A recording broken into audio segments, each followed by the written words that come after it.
Nasabat ng Police Regional Office 10 ang tinatayang 760,000 pesos na halaga ng smuggled cigarettes at naaresto ang dalawang individual sa isang checkpoint operation sa Barangay Eastern Looca, Plaridel, Misamis Occidental noong Agosto 10, 2026. Bandang alas 5:40 ng umaga, nagsagawa ng operasyon ang Provincial Intelligence Unit ng Misamis Occidental Police Provincial Office, katuwang ang BCP Plaridel, First Provincial Mobile Force Company at Plaridel Municipal Police Station.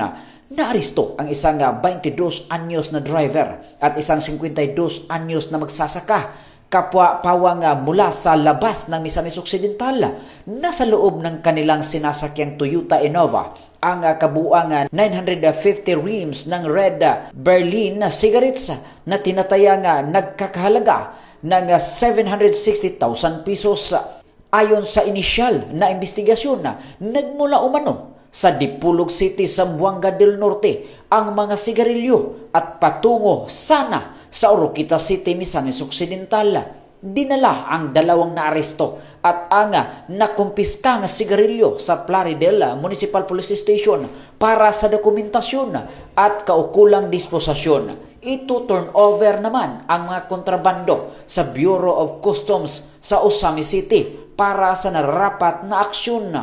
Ang operasyon ay bahagi ng pagpapatupad ng Republic Act No. 10863 o Customs Modernization and Tariff Act at ng patuloy na kampanya sa Police Regional Office 10 laban sa illegal na pagpasok at transportasyon ng mga smuggled goods sa Northern Mindanao.